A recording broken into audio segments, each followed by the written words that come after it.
¿Te imaginas una cena familiar que acaba con miles de millones evaporándose para siempre?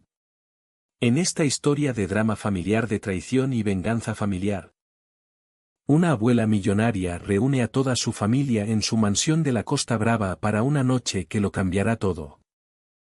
Solo una persona en la mesa conoce la oscura verdad sobre los millones que han desaparecido del imperio Naviera Vargas que ella levantó con sus propias manos.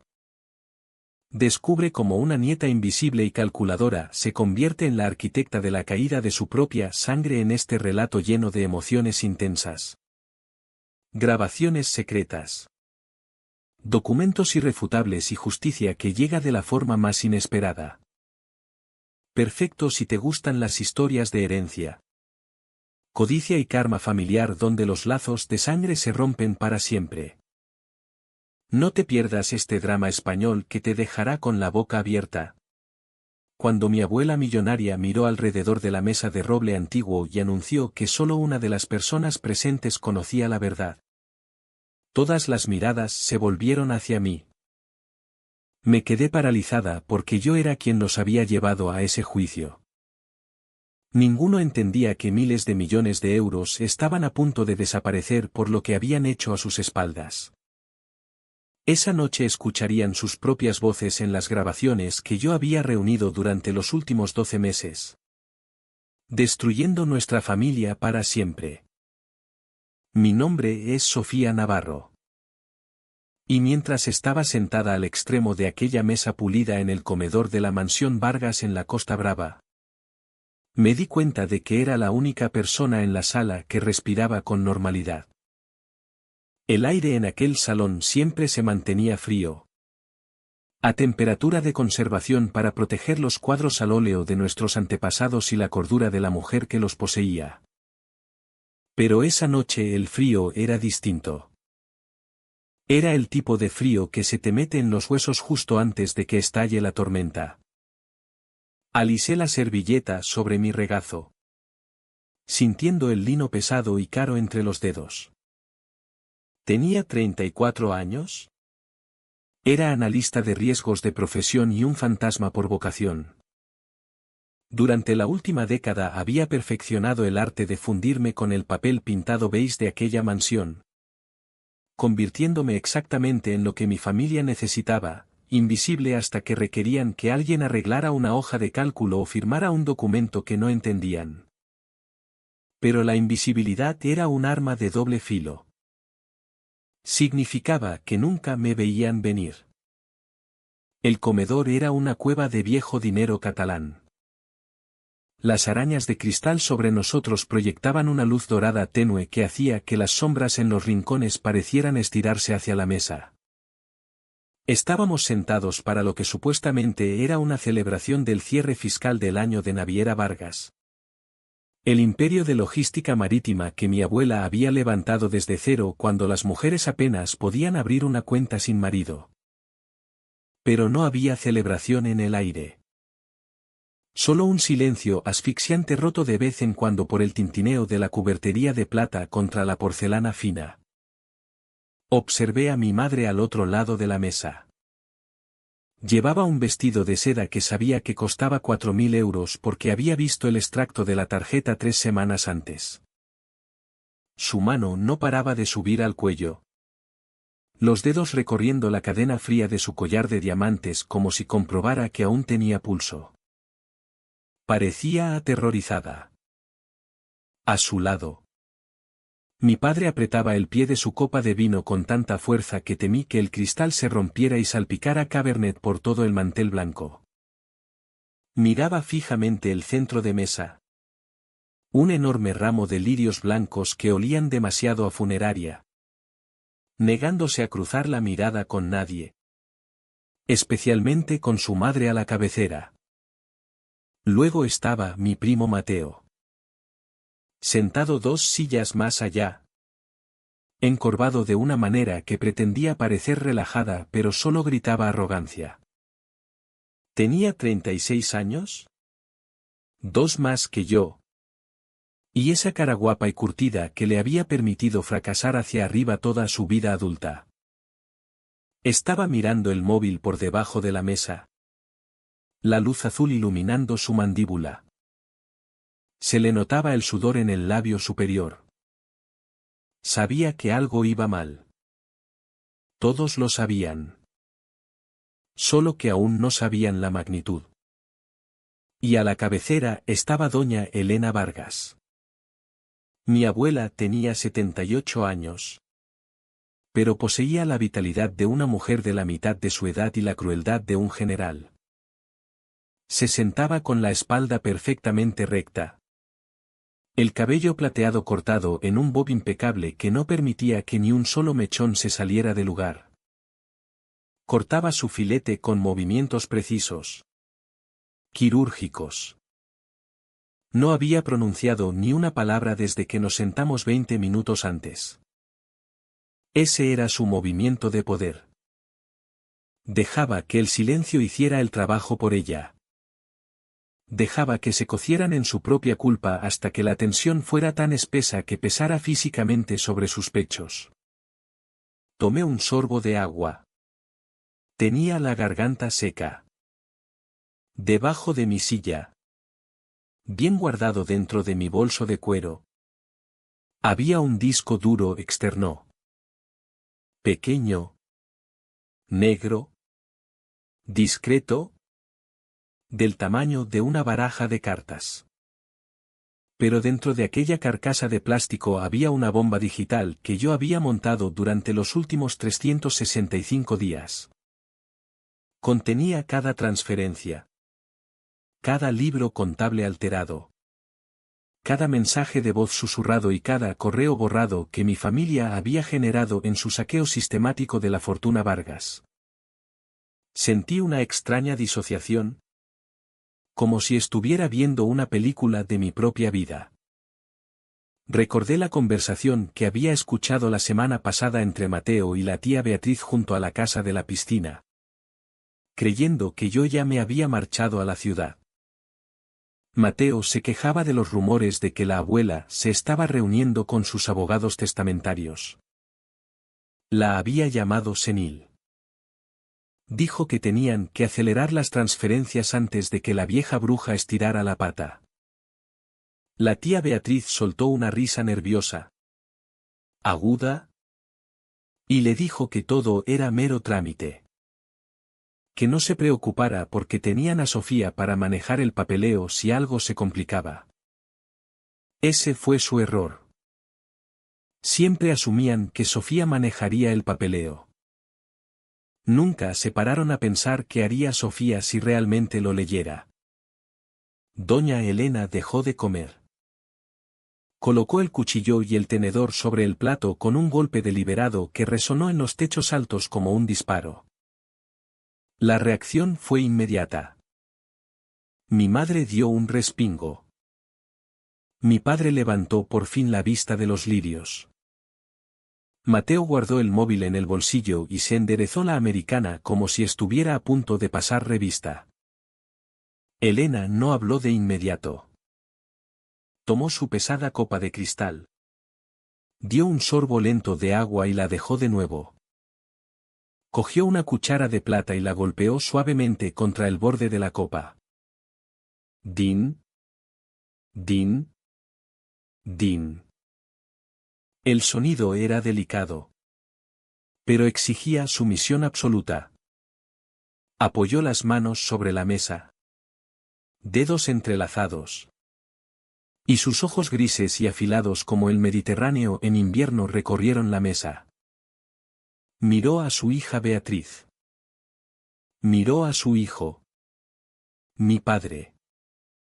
Miró a su nieto dorado Mateo y... Durante un segundo breve y terrorífico. Su mirada se posó en mí. He estado pensando mucho en la lealtad últimamente, dijo Elena. Su voz era baja. Ronca pero firme. La voz de una mujer que había negociado con sindicatos y tiburones de la bolsa antes de que yo naciera. Es una moneda. ¿Sabéis? Más valiosa que las acciones de vuestras carteras. Más líquida que el efectivo de vuestras cuentas y muchísimo más difícil de recuperar una vez gastada. Mi padre carraspeó. Madre. ¿Esto es por los informes trimestrales? Porque te aseguro que... Silencio, dijo Elena. No gritó. No hacía falta. La palabra fue una orden. Mi padre cerró la boca al instante. El rostro enrojecido de vergüenza. Elena se inclinó hacia adelante. La luz de las velas se reflejó en sus ojos. Os he invitado esta noche no para hablar de informes trimestrales. Os he invitado porque he recibido una educación. Durante el último año he aprendido mucho sobre las personas sentadas en esta mesa. He aprendido sobre sociedades pantalla. He aprendido sobre cuentas en Andorra que llevan mi apellido pero no mi firma. He aprendido sobre préstamos contra propiedades que son mías. Autorizados por personas que no soy yo. El aire de la sala desapareció. Fue como si hubieran activado un vacío que succionaba el oxígeno de nuestros pulmones. Vi la mano de Mateo temblar al alcanzar su copa de vino. La golpeó ligeramente, provocando una onda roja en el líquido. Pero consiguió estabilizarla antes de que se derramara. Sea lo que sea que creas saber, empezó la tía Beatriz. Con la voz temblorosa, debe de haber un malentendido. Solo hemos actuado siempre por el bien de la familia. La familia, repitió Elena, saboreando la palabra como leche agria. Sí. Eso os decís a vosotros mismos. Que se queda en familia. Hizo una pausa y su mirada se intensificó. Pero aquí está la cosa sobre los secretos en esta casa, las paredes son gruesas. Pero no insonorizadas. Y los rastros de papel, por muy triturados que estén, tienen la costumbre de recomponerse si la persona adecuada busca el pegamento. Mi corazón empezó a martillear contra mis costillas. Era un golpe rítmico en mis oídos. Más fuerte que el reloj de pie que marcaba el tiempo en el pasillo. Sabía lo que venía. Yo había sido quien la había informado. Yo había sido quien se había sentado en su despacho 3 días antes, extendiendo las hojas de cálculo que demostraban que mi padre había desviado casi 250.000 euros en reformas de una casa de verano que no existía. Yo había sido quien le había reproducido el archivo de audio de Mateo presumiendo de su nuevo coche deportivo comprado con dividendos de la empresa que debían ir a obras benéficas. Elena miró una última vez alrededor de la mesa. Su expresión era indescifrable. Una máscara de control de hierro. Solo una de vosotras sabe la verdad, dijo. La frase quedó suspendida en el aire. Pesada. Solo una sabe exactamente por qué estamos reunidos esta noche. Solo una conoce el alcance completo de lo que he descubierto. Y solo una ha sido honesta conmigo. Todas las cabezas se volvieron. Primero se miraron entre ellos. La sospecha saltando de marido a mujer. De hermano a hermana. Luego, lenta e inevitablemente, sus ojos se posaron en mí. Yo era la callada. La observadora. La que se sentaba al final de la mesa y no pedía repetición. Sentí que el calor subía a mis mejillas. Pero mantuve el rostro neutral. Había practicado esa cara en el espejo durante semanas. Era la cara de la analista de riesgos entregando un pronóstico catastrófico. Y esta noche, continuó Elena, todos vamos a escucharla. Señaló hacia el rincón de la sala. Por primera vez la familia pareció notar al hombre sentado en las sombras junto al aparador. Era el señor Delgado. El abogado personal de Elena desde hacía 40 años. Un hombre de pocas palabras y aún menos sonrisas. Estaba sentado en una silla de respaldo alto, con una carpeta gruesa de manila abierta sobre las rodillas. En la mesita auxiliar junto a su vaso de agua había un grabador digital. La luz roja ya parpadeaba. Grabando. Mateo parecía a punto de vomitar. Abuela. Esto es una locura. Traes a Delgado a una cena familiar. Sea lo que sea que hayas oído. Podemos explicártelo. No hace falta montar un espectáculo. ¿Un espectáculo? Elena soltó una risa seca. Sin humor. Mateo. Compraste un apartamento en Ibiza con fondos destinados al fondo de pensiones de los estibadores del puerto. Eso no es un espectáculo. Eso es un delito. La mandíbula de Mateo cayó.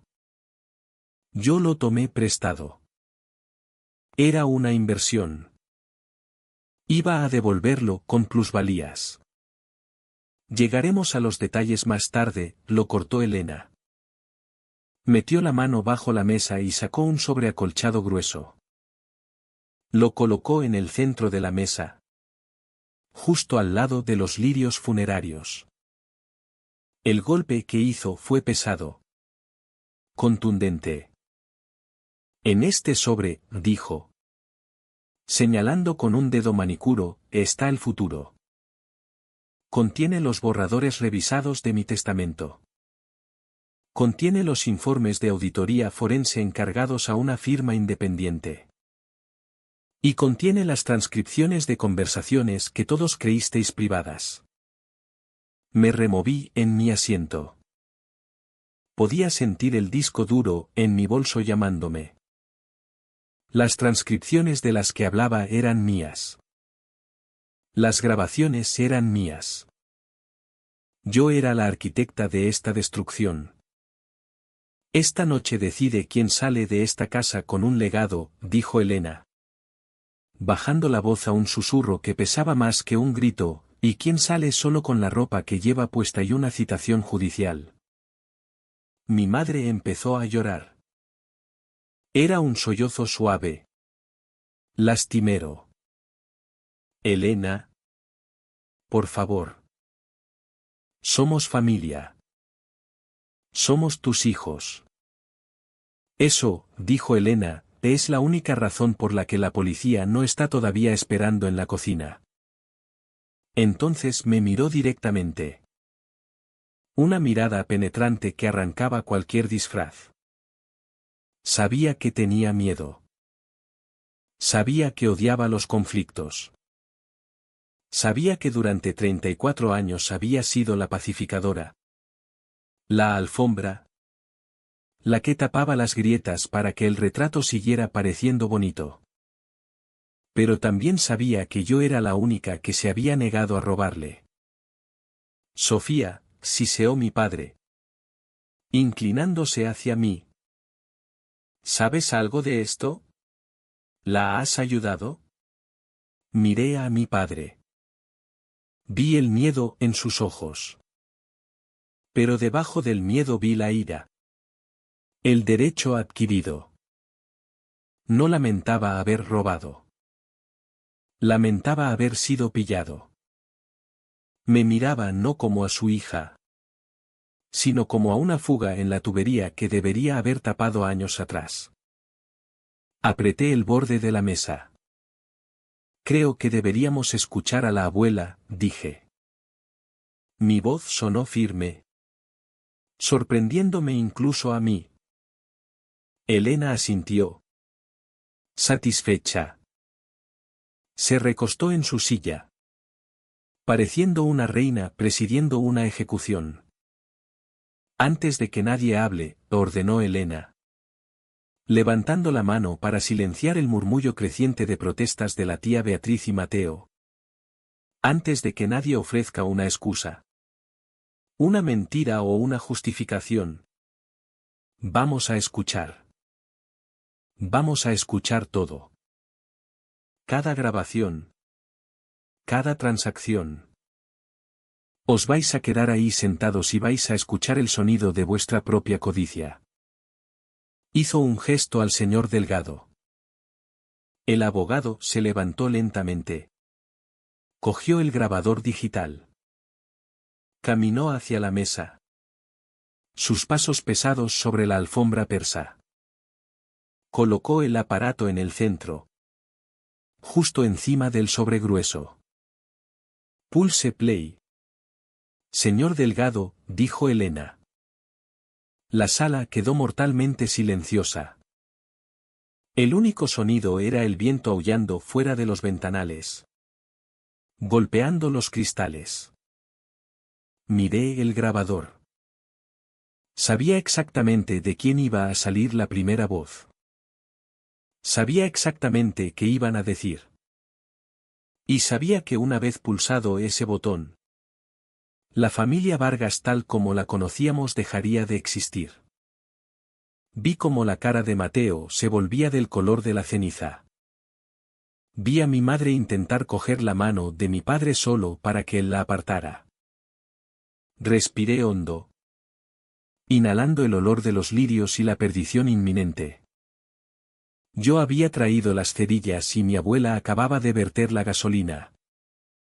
Ahora solo teníamos que ver cómo ardía todo. Nadie se levanta de esta mesa, dijo Elena. Sus ojos clavándose en los míos con un orgullo feroz que me aterrorizaba más que su ira. Nadie se levanta hasta que la verdad haya terminado. Para entender por qué no me inmuté cuando el señor Delgado colocó aquel grabador sobre la mesa. Tienes que entender la casa en la que crecí. Era una casa colonial normal en un barrio residencial normal de las afueras de Barcelona. De esas con césped bien cortado y garajes para 2 coches que escondían multitud de pecados. No éramos pobres. Ni mucho menos. Pero vivíamos en un estado constante de escasez fingida. Mis padres, Javier y Carmen, trataban el dinero como un sistema meteorológico impredecible. A veces llovía sobre nosotros. Pero la mayoría de las veces era una sequía que parecía afectar solo a un lado del pasillo. Durante la mayor parte de mi infancia creí la mentira. Creí que la fortuna Vargas era algo lejano e intocable. Una corona pesada que mi abuela llevaba y que no nos daba ningún calor. Mi padre se sentaba a la mesa de la cocina rodeado de facturas, frotándose las sienes y hablando de la carga del legado. De cómo la abuela Elena apretaba las cuerdas de la bolsa porque quería que construyéramos carácter. Me decía que cada euro que recibíamos era una prueba y que teníamos que estar agradecidos por las migajas. Pero incluso de niña notaba que las condiciones de la prueba eran distintas para mi primo Mateo. La primera grieta en el cristal fue el verano que cumplí 14 años. Había pasado meses preparando un portafolio para solicitar una plaza en un programa intensivo de verano en la Universidad de Barcelona, centrado en visualización de datos y diseño gráfico. Una mezcla perfecta de mi lado artístico y analítico. Había trabajado más en aquella solicitud que en nada en mi vida. Cuando llegó la carta de aceptación, recuerdo correr a la cocina con el sobregrueso temblando en mis manos, sintiendo que por fin había conseguido mi billete a algo que era mío. Mi madre estaba cortando verduras en la isla. Se limpió las manos en un paño y leyó la carta. Busqué orgullo en su cara. Pero solo vi cálculo. Suspiró. Largo y cansado. Me dijo que era una noticia maravillosa. Realmente maravillosa. Pero que la matrícula del programa era simplemente demasiado alta. Me dijo que la abuela Elena estaba en una fase de ajuste con el fideicomiso familiar y que simplemente no teníamos liquidez para algo que, en sus palabras, era extracurricular. Luego vino la frase que se convertiría en la banda sonora de mi adolescencia. Me miró con aquellos ojos suaves y suplicantes y dijo que yo entendería. Siempre había entendido. Era la razonable. La que sabía que había que hacer sacrificios por el bien mayor de la familia. Tragué mi decepción. Me dije que ser la razonable era una medalla de honor. Significaba que era madura. Significaba que formaba parte del equipo. Escribí una carta rechazando la plaza, sintiendo un dolor físico en el pecho mientras la echaba al buzón. 3 semanas después estaba navegando por las redes en mi móvil cuando vi las fotos. Mateo, que tenía 16 años y apenas había aprobado raspado el segundo curso, aparecía etiquetado en una foto en la estación de esquí de Baqueira Beret. Llevaba un anorak nuevo. Equipo caro. Delante de un chalet que costaba por noche más que todo mi programa de verano durante 6 semanas. El pie de foto decía, viviendo la vida alta. Gracias. Abuela. Me senté en mi cama mirando la pantalla hasta que me ardieron los ojos. Bajé y le enseñé el móvil a mi madre. Le pregunté cómo podíamos permitirnos un viaje de esquí de 5.000 euros para Mateo cuando no podíamos permitirnos 2.000 para mi educación. Mi madre ni siquiera parpadeó. Me dijo que era distinto. Que Mateo había estado luchando con su autoestima y que la abuela Elena había autorizado el viaje como recompensa por haber terminado el curso. Dijo que era una inversión en su salud mental. Dijo que como yo era tan fuerte por naturaleza, tan autosuficiente, no necesitaba ese tipo de mimos. Ese fue el momento en que entendí que en la economía de la familia Vargas mi competencia era un impuesto penal porque no causaba problemas. No recibía recursos. Mateo era la rueda chirriante. Así que recibía el aceite. Yo era un motor que funcionaba bien. Así que me ignoraban. Desde aquel día el patrón se hizo imposible de ignorar. Cuando pedía material de arte, era demasiado caro. Cuando Mateo quería un portátil nuevo porque el antiguo iba lento, se catalogaba como tecnología esencial para sus futuras habilidades de networking. Cuando necesité brackets, hubo 6 meses de discusión sobre tiempos y seguros. Cuando Mateo estrelló su primer coche, apareció uno de repuesto en el camino de entrada 2 días después, pagado con una asignación especial del patrimonio. Y luego estaba la propia abuela Elena. Para mí era menos una abuela y más una figura mitológica. Rara vez estaba en la casa de las afueras. Vivía en la mansión junto al mar, pasando sus días en salas de juntas y sus noches en galas. Pero cuando venía de visita, o cuando íbamos nosotros, era terriblemente observadora. No me traía muñecas ni ropa. Me traía libros. Biografías de tapa dura de titanes de la industria. Libros de teoría económica. Gruesos volúmenes de historia. Recuerdo una Navidad cuando tenía 12 años, Mateo recibió una moto de cross. Yo recibí una primera edición de un libro sobre contabilidad forense. Mis padres rieron nerviosos. Disculpándose conmigo, diciendo que la abuela era excéntrica. Pero yo adoré aquel libro. Lo leí de principio a fin. Creo que a su manera fría intentaba enseñarme el idioma que ella hablaba. El único idioma que importaba en su mundo. Pero mis padres eran los traductores. Y eran pésimos. La sospecha de que esto no era solo favoritismo, sino algo más oscuro, arraigó cuando tenía 17 años. Era un martes por la noche y estaba sentada en lo alto de las escaleras haciendo deberes. La casa estaba en silencio. Así que las voces de la cocina subían por el hueco de la escalera con claridad perfecta. Mi padre gritaba. Era un grito ahogado. Estrangulado. La forma en que la gente grita cuando sabe que no debería ser oído. Estaba enfadado por mi matrícula universitaria. Me habían aceptado en la Universidad Pública de Barcelona. La había elegido precisamente porque era asequible. Intentando ser la buena hija una vez más. Pero mi padre no estaba enfadado por el coste. Estaba enfadado por el método de pago. Le oí decirle a mi madre que no podía creer que Elena hubiera enviado el cheque directamente a la secretaría. Estaba paseando. Oía sus pasos pesados sobre el suelo de linóleo. Decía que era insultante. Decía que como padre debería ser él quien gestionara los fondos para mi educación. Decía que había contado con aquella transferencia para cubrir el descubierto del mes. Esa palabra se me quedó grabada, descubierto.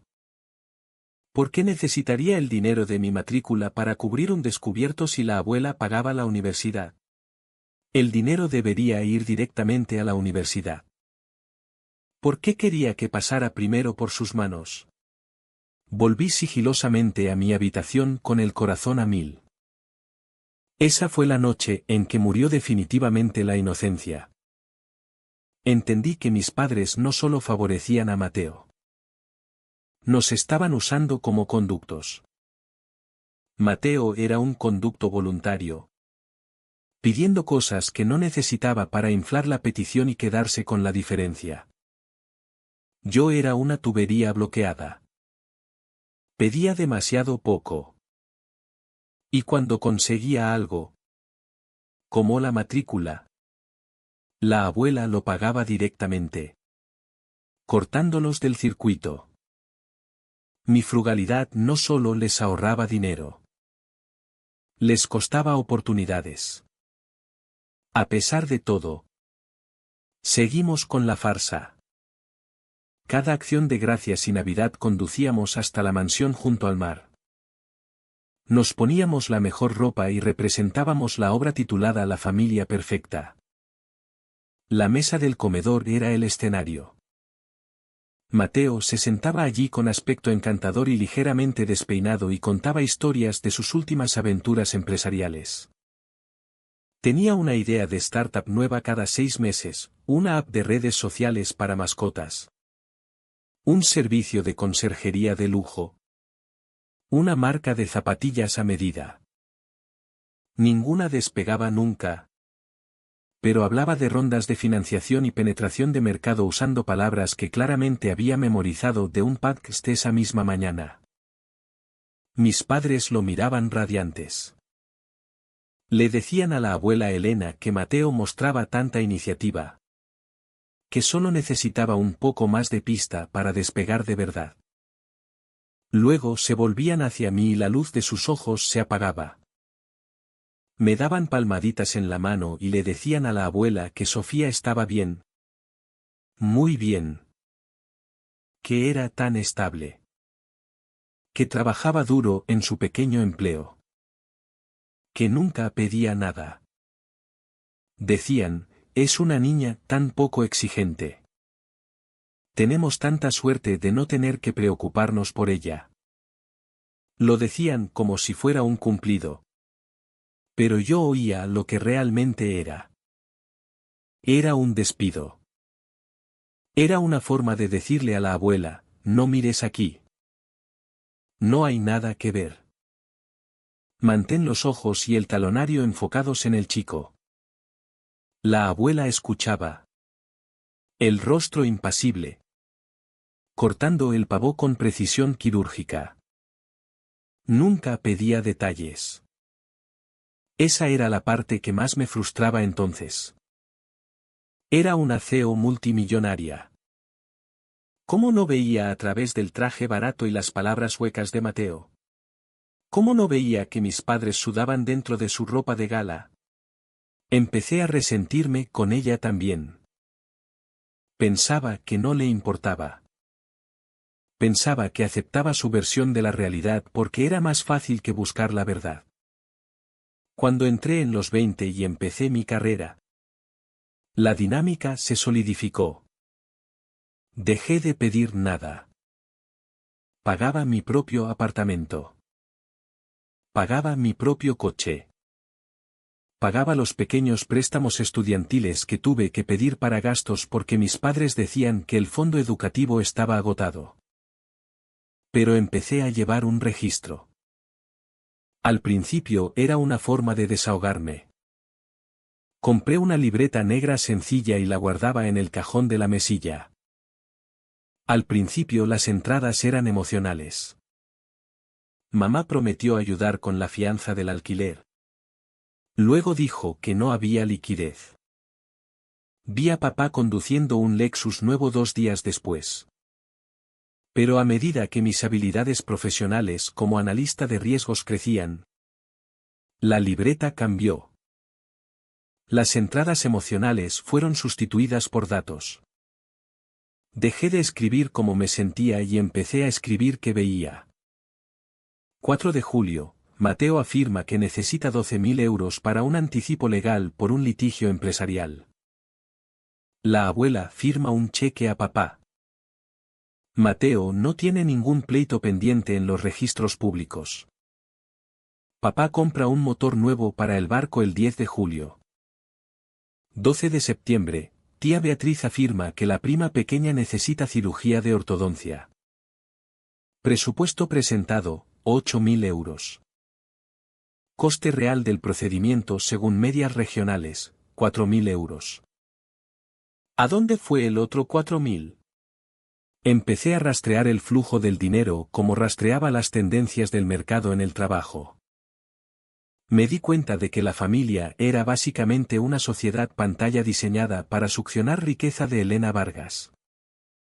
Y los principales empleados de esa sociedad pantalla eran mis padres, mi tía y Mateo.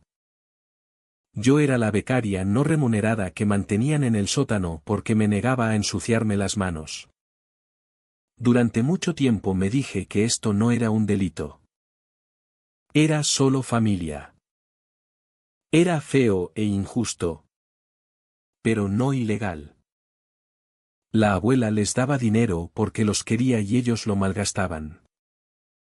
Eso era una falta moral. No legal. Esa era la mentira que usaba para dormir por las noches.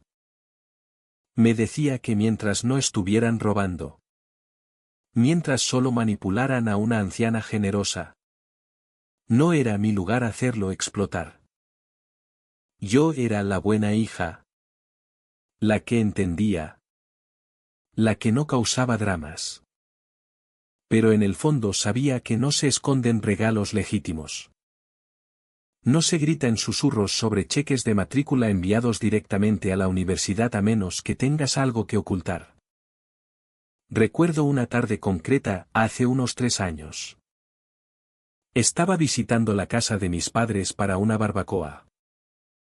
Entré en mi antigua habitación, que habían convertido en despacho de invitados para mi padre.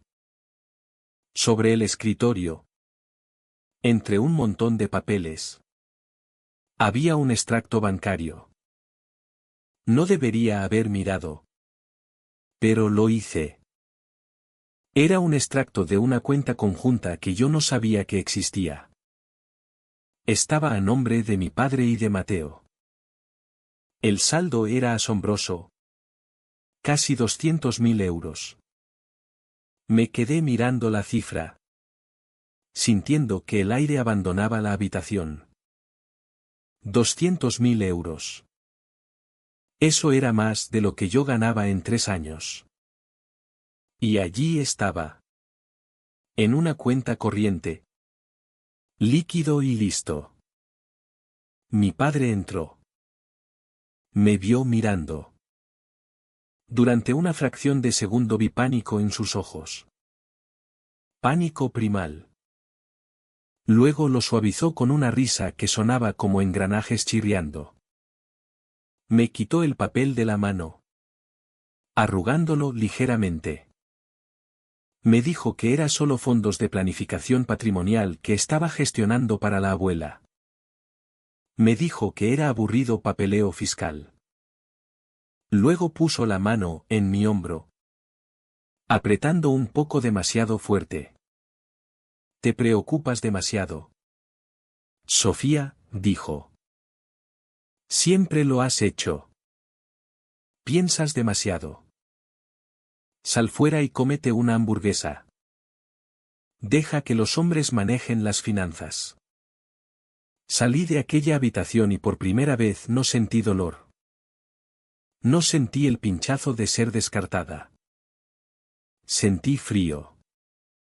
Entendí entonces que mi responsabilidad y mi independencia eran los mayores regalos que me había hecho a mí misma. Creían que me habían marginado. Creían que me habían cortado del circuito para proteger sus beneficios. Pero lo que realmente habían hecho era darme el punto de vista perfecto. Estaba fuera del sistema. No dependía de sus limosnas. No necesitaba su aprobación para pagar el alquiler. Y como no los necesitaba, podía observarlos. Si no hubiera pasado mi infancia oyendo no, quizá habría sido adicta al sí como Mateo. Quizá estaría sentada en esa mesa esta noche, sudando y aterrorizada, esperando que el tren de la abundancia no descarrilara. En cambio, yo era quien inspeccionaba las vías. Los pequeños cortes de mi infancia. Los campamentos de verano perdidos. Los materiales de arte negados. Los discursos de «tú entenderás» habían dejado tejido cicatricial. Y ese tejido cicatricial era armadura. Me hacía insensible a sus lágrimas. Me hacía inmune a sus chantajes emocionales. Cuando miraba a mi madre al otro lado de la mesa esta noche, llorando en su servilleta, no veía a la mujer que me había criado. Veía a la mujer que había elegido un viaje de esquí para su sobrino antes que la educación de su hija porque era más fácil manipular los fondos. Estaba allí sintiendo el peso del disco duro en mi bolso contra el tobillo. Pensaba en la niña de 14 años que solo quería aprender a diseñar gráficos. Pensaba en cómo le habían dicho que no había suficiente dinero. Esta noche iba a mostrarles exactamente a dónde había ido el dinero. Y ya no iba a ser la hija comprensiva. Iba a ser la analista de datos. Y los datos no mienten. Era extraño. Realmente. Habían pasado mi vida entera diciéndome que yo era la que podía cuidarse sola. Tenían razón. Podía. Y esta noche cuidarme a mí misma significaba derribarlos a ellos. 6 meses antes de la cena que acabaría con el mundo tal como lo conocíamos. Estaba sentada en mi despacho de Metrix Group en Barcelona, mirando una auditoría forense de una empresa farmacéutica mediana. Mi cargo era analista senior de riesgos. Pero lo que realmente hacía era buscar fantasmas en la máquina. Buscaba los números diminutos e insignificantes que no cuadraban. Los errores de redondeo que acababan en cuentas en Andorra y las facturas duplicadas que señalaban que alguien de dirección media estaba reformando su cocina con dinero de la empresa. Era buena en ello. Era buena porque había pasado toda mi vida viendo a la gente fingir ser algo que no era. Mi vida fuera de la mansión Vargas era irreconocible para mi familia. Vivía en un apartamento de 2 dormitorios en el barrio del Puerto. Un lugar con paredes de ladrillo visto y vistas a los muelles industriales. Me encantaba porque cada centímetro cuadrado lo había pagado yo. Mi alquiler se pagaba con cheques firmados por mí, sacados de fondos ganados por mí, cubriendo horas que yo misma había trabajado. No había subsidios del fideicomiso Vargas. Ni asignación de la abuela. Ni préstamos puente de mi padre. Sin embargo, cada vez que mis padres presumían de mí en cenas del club de campo, la narrativa era siempre la misma. Decían a sus amigos que Sofía estaba prosperando gracias a unos cimientos tan sólidos. Decían que su apoyo me había dado alas para volar. Nunca mencionaban que mis préstamos estudiantiles todavía se pagaban en cuotas mensuales de 400 euros. Ni que los cimientos sólidos que me habían proporcionado eran en realidad arenas movedizas de las que yo había salido a rastras. Mateo, en cambio, vivía la vida que ellos fingían que yo tenía en los últimos 3 años. Mateo había lanzado y hundido 2 startups. Una era una marca de agua de lujo que fracasó porque se olvidó de asegurar los derechos de distribución y la otra era una app de estilo de vida para networking de alto poder adquisitivo que nunca salió de la fase beta. A pesar de esos fracasos, su feed de Instagram era una galería curada de éxito. Publicaba fotos de sí mismo en cabinas de primera clase y en resorts exclusivos, poniendo pies de foto con citas sobre grinding y hustling. Yo conocía la verdad detrás del hustle porque era yo quien limpiaba las hojas de cálculo.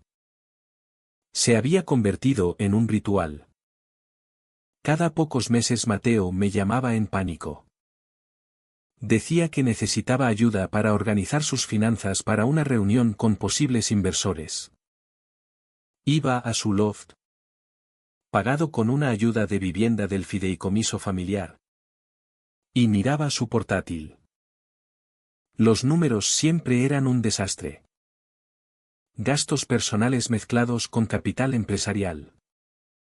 Cargos de servicio de botella en discotecas listados como adquisición de clientes.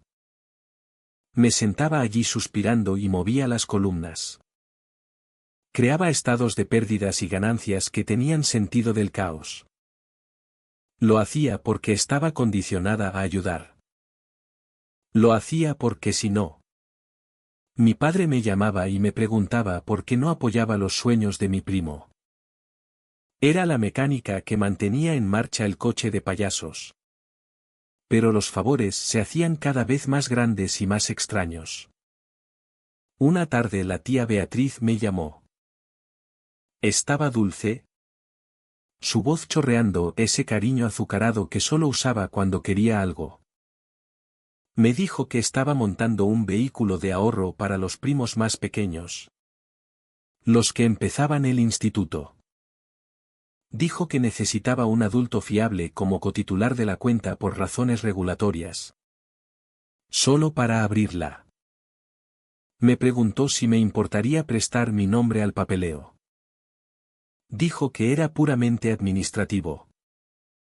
Dijo, Sofía. Eres la única con un historial crediticio lo bastante limpio y sin enredos empresariales. Es solo por los niños. Dudé. Mi cerebro de analista de riesgos activó una alerta de bajo nivel. Pero era la tía Beatriz.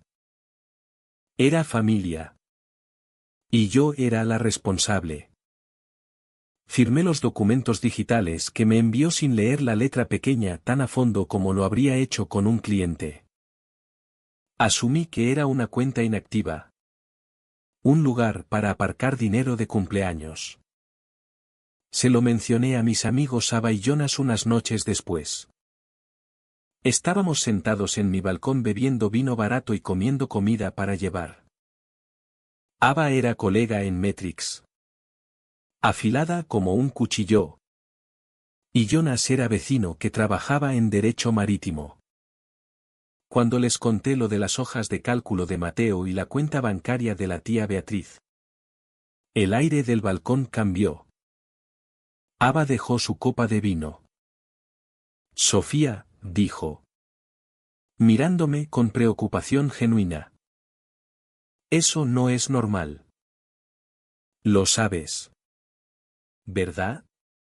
Están tratando el dinero de tu abuela como si fuera el banco comunitario del Monopoly. Y usan tu nombre como escudo. Es solo cosas de familia, dije, repitiendo la frase que me habían programado. Son desordenados. Pero no maliciosos. Jonas negó con la cabeza. Los ricos no se mantienen ricos siendo desordenados. Sofía. Se mantienen ricos asegurándose de que otro cargue con la culpa cuando el desorden se hace demasiado grande. Tienes que tener cuidado. Los descarté. Pero sus palabras se me quedaron clavadas como una astilla. Luego vino el susto. Era un martes de noviembre cuando la abuela Elena se desplomó durante una junta directiva. Resultó ser un ataque isquémico transitorio. Un mini ictus provocado por estrés y tensión alta. No era mortal. Pero fue una advertencia. Los médicos dijeron que necesitaba reducir el estrés y que el corazón no aguantaría otro susto así.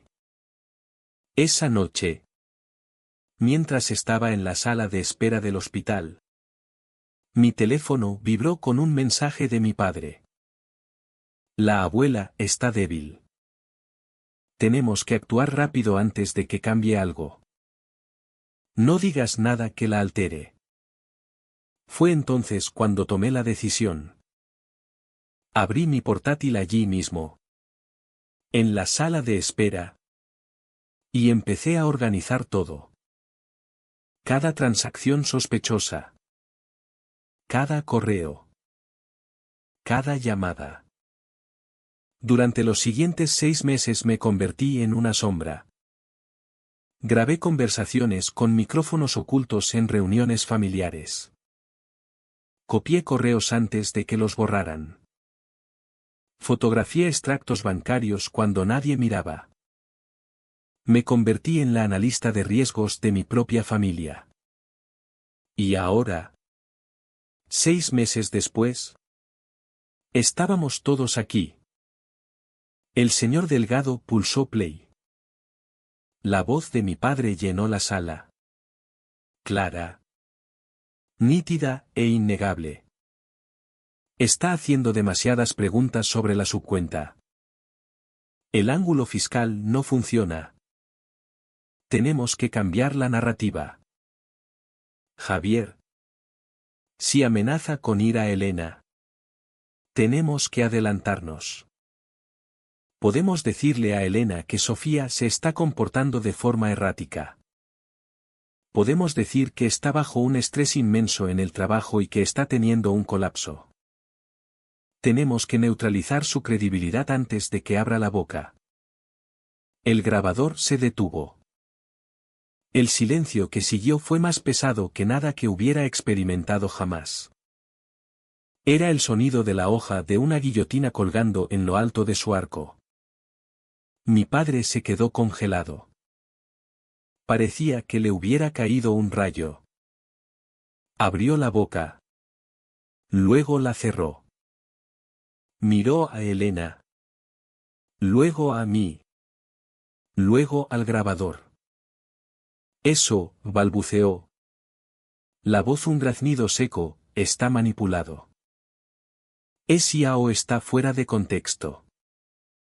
Madre. Estábamos preocupados por ella. Se estaba comportando como una loca. Intentábamos protegerla de sí misma. ¿Protegerme? Dije. Era la primera vez que hablaba. Mi voz era baja. Pero llegaba. Encerrándome en una clínica. ¿Invalidando mi mente para poder seguir gastando mi dinero? Silencio, ordenó Elena. No miró a mi padre. Miró a Mateo. Hay más. El señor Delgado pulsó el botón otra vez. Esta vez la voz era más joven. Arrogante.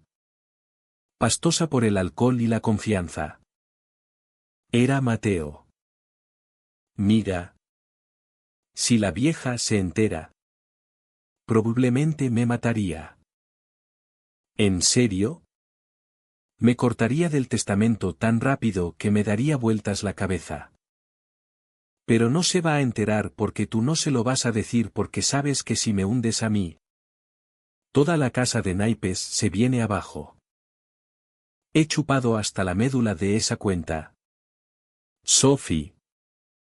Se ha ido y tú vas a ayudarme a rellenarla. Clic. Mateo hizo un sonido que era mitad jadeo, mitad gemido.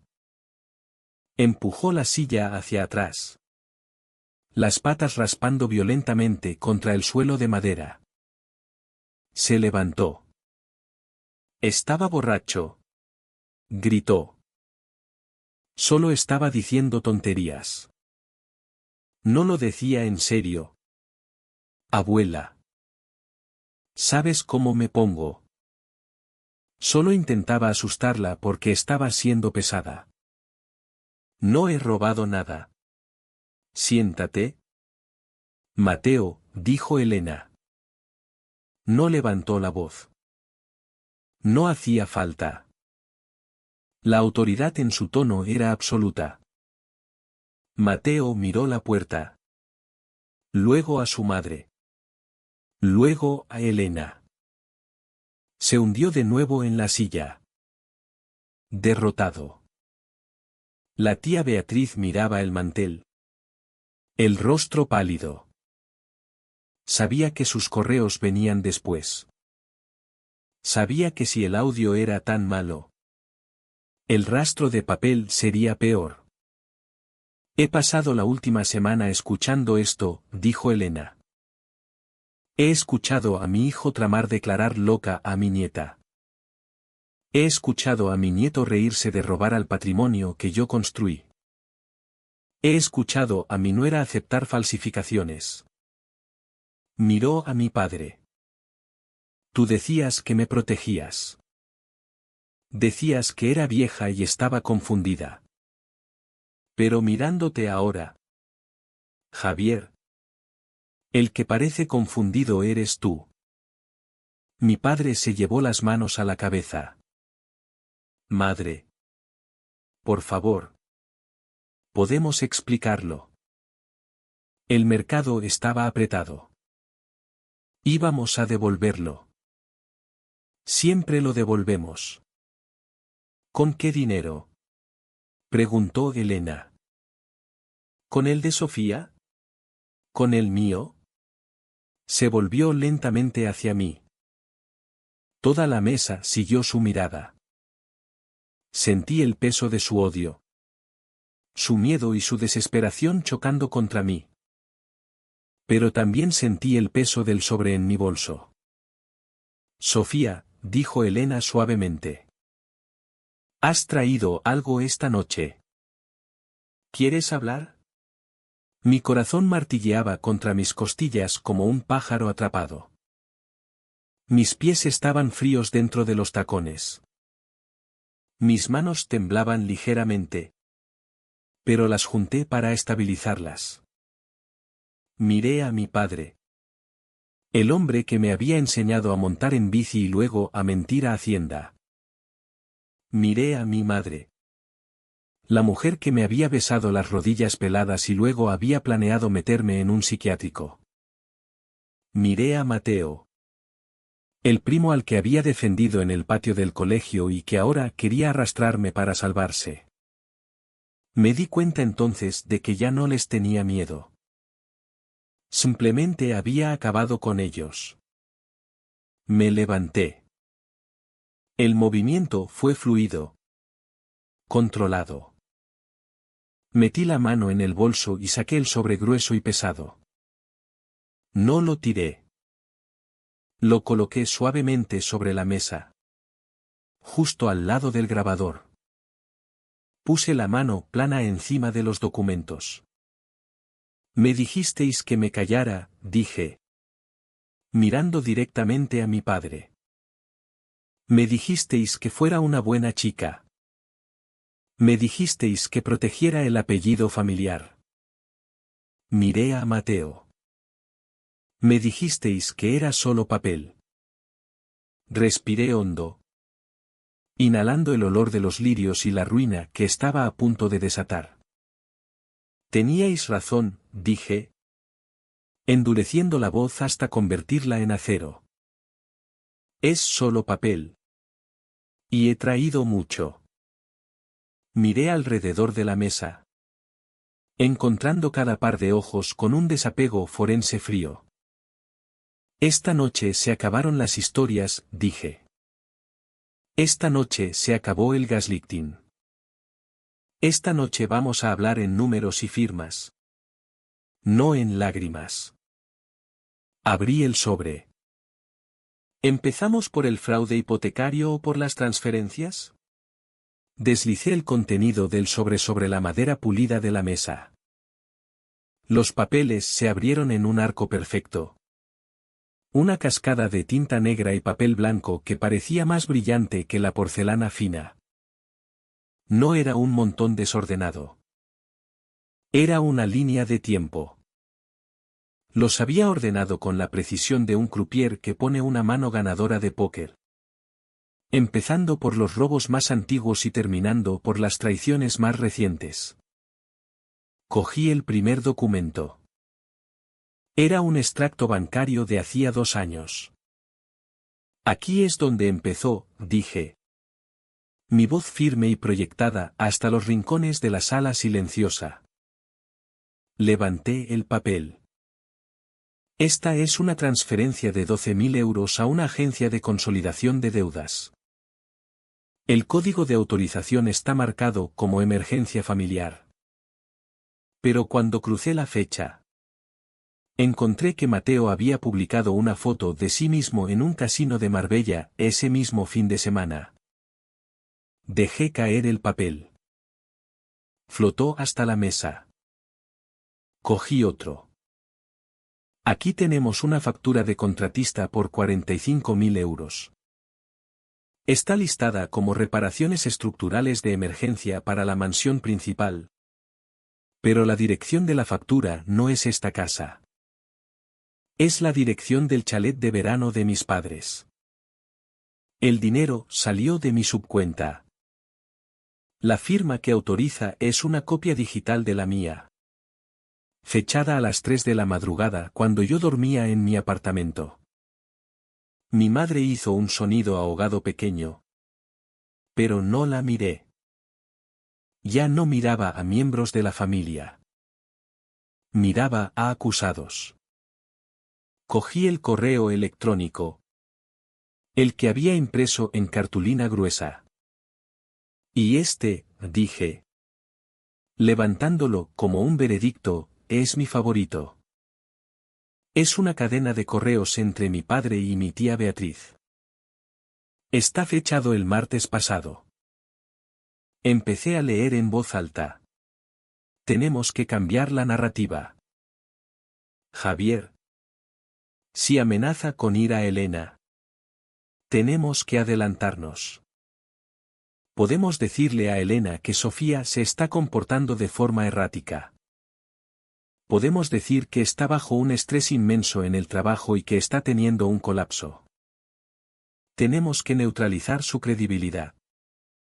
Bajé el papel y miré directamente a mi tía. Neutralizar mi credibilidad, repetí. No estabais preocupados por mi salud. Estabais preocupados por vuestra exposición. ¿Estabais dispuestos a ingresarme en una clínica? ¿Dispuestos a drogarme? ¿Dispuestos a destruir mi reputación profesional? Solo para seguir comprando coches con dinero que no era vuestro. El señor Delgado carraspeó. Dio un paso adelante, ajustándose las gafas. No parecía enfadado. Parecía aburrido. Lo cual era infinitamente más terrorífico.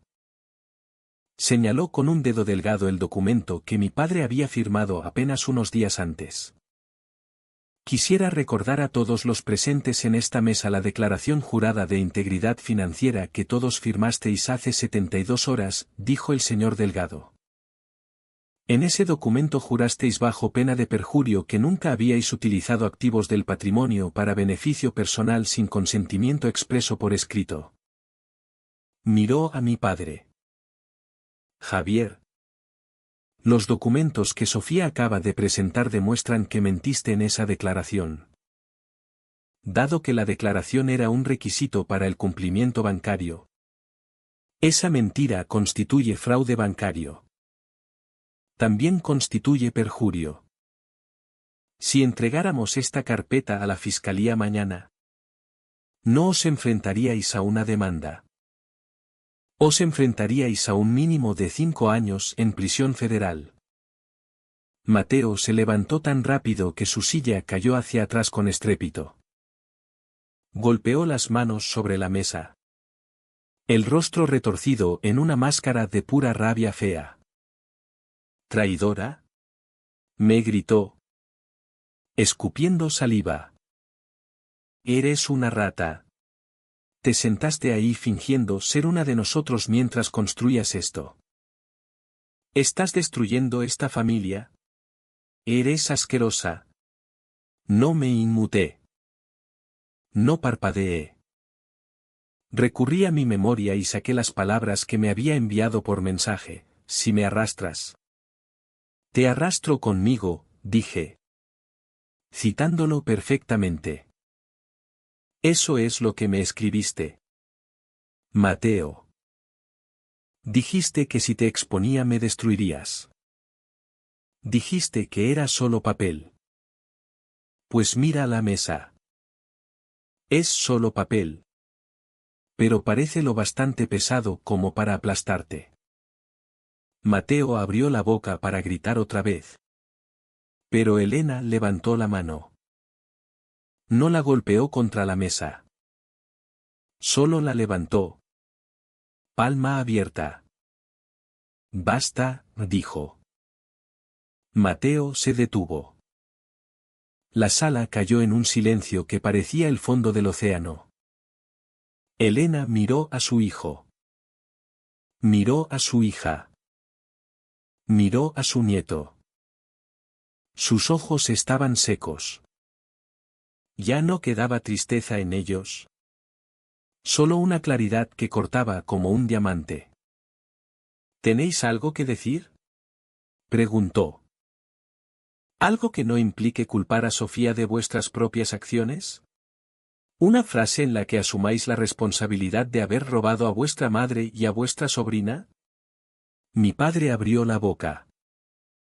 Miró las pruebas extendidas sobre la mesa. Miró el grabador.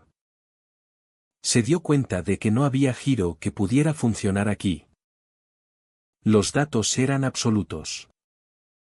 Cerró la boca y bajó la vista a su regazo. Mi madre empezó a llorar. Pero era un llanto silencioso. Derrotado. La tía Beatriz apartó la cara. Incapaz de sostener la mirada de Elena. Nadie habló. El señor Delgado abrió su maletín. El clic de las cerraduras sonó como disparos en la sala en silencio. Sacó un documento grueso encuadernado en papel azul. Este es el nuevo testamento vital de doña Elena Vargas ejecutado esta misma tarde, anunció el señor Delgado. Lo colocó sobre la mesa.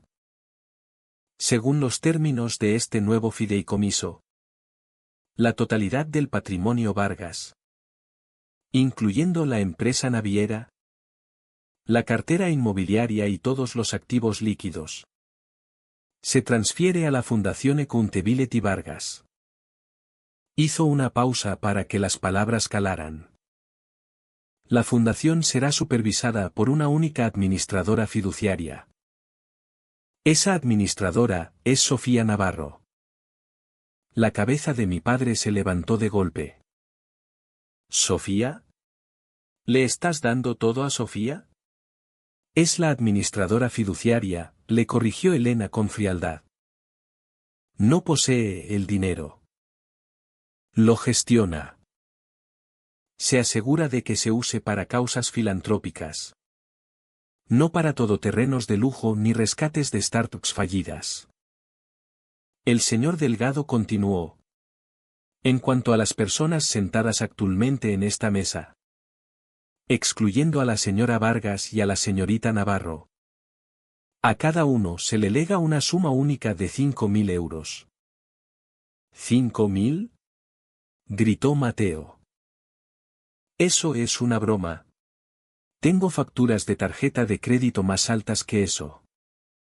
El señor Delgado lo ignoró.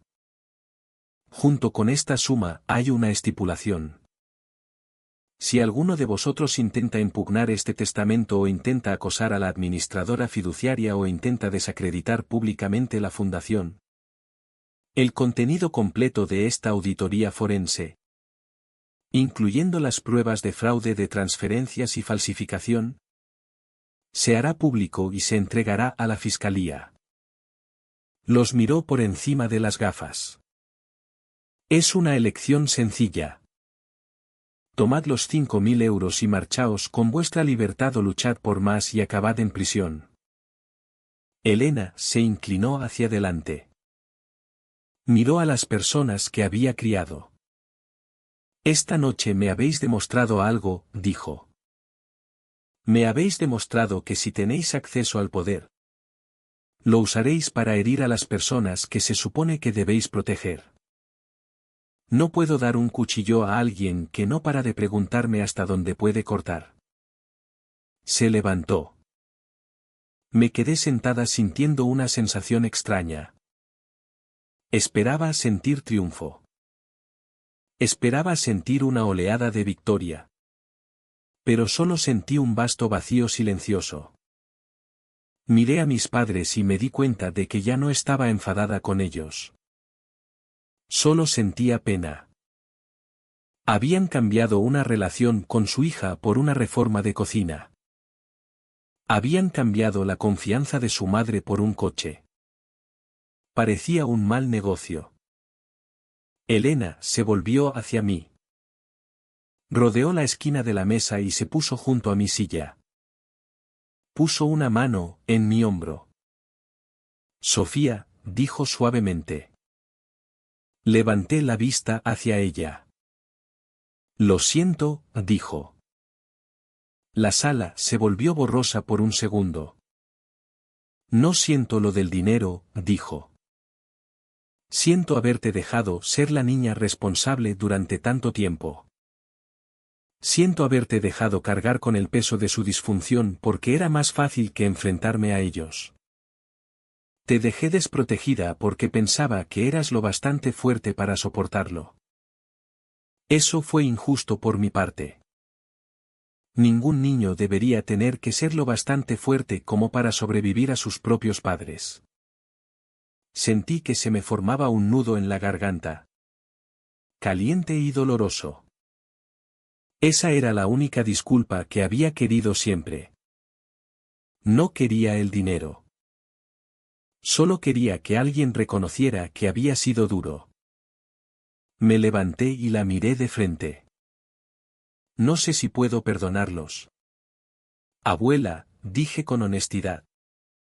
Y no sé si puedo perdonarte aún por no haberlo visto antes. Pero he terminado de ser la víctima. He terminado de ser la que entiende. Eso es todo lo que pido, dijo Elena. Se volvió hacia la mesa. La cena ha terminado, declaró. Su voz era definitiva. Podéis marcharos. Podéis llevaros las sobras si queréis. Pero no os llevaréis nada más de esta casa. Ni esta noche. Ni nunca más. Mi padre se levantó. Parecía viejo. Parecía un hombre que acababa de darse cuenta de que el cajero automático estaba roto para siempre. Me miró y por un segundo pensé que quizás se disculparía. Pero solo negó con la cabeza. Una mirada de confusión en sus ojos como si todavía no pudiera entender cómo la ecuación había cambiado tan drásticamente. Sofía. Estás cometiendo un error, murmuró. Estoy corrigiendo uno, dije. Se volvió y salió. Mi madre lo siguió sollozando en su pañuelo. La tía Beatriz recogió su bolso y huyó sin decir palabra. Mateo se quedó un segundo más, mirando el sobre la mesa como si quisiera agarrarlo y correr. Pero el señor Delgado se interpuso. Mateo hizo una mueca. Giró sobre sus talones y salió marchando. Oímos cerrarse la puerta principal. Luego oímos motores arrancando y ruedas crujiendo sobre la grava. Luego silencio. El comedor estaba vacío. Los platos seguían medio llenos. Las copas de vino seguían manchadas de rojo. Pero el aire estaba limpio. La presión pesada y asfixiante había desaparecido. Ven conmigo, dijo Elena. Salimos del comedor. Atravesamos la biblioteca y salimos al balcón de piedra que daba al mar. La tormenta había pasado. El aire era frío y limpio.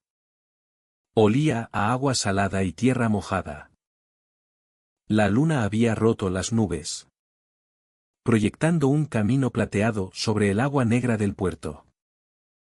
Nos quedamos allí mucho rato, apoyadas en la barandilla, viendo las luces de los barcos lejanos que salían al mar.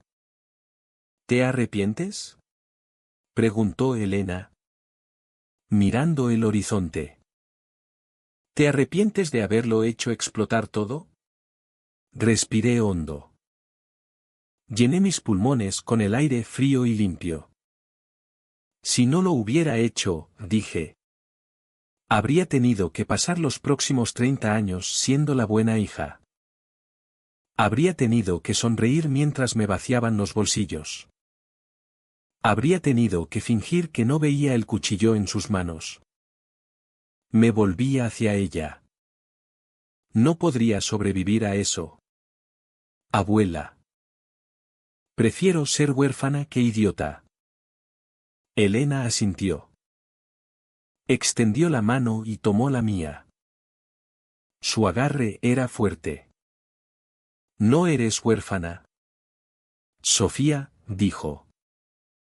Eres la capitana ahora. Nos dimos la espalda al agua oscura y miramos hacia la casa. Las luces del comedor seguían encendidas, iluminando las sillas vacías y los papeles esparcidos. Parecía un escenario después de que la obra hubiera terminado. Apreté su mano. Apaguemos las luces, dije. Volvimos dentro, dejando atrás la oscuridad y el silencio, listas para construir algo nuevo a la luz de la mañana. La verdad había sido dicha. Y por primera vez en mi vida nadie podía quitármela.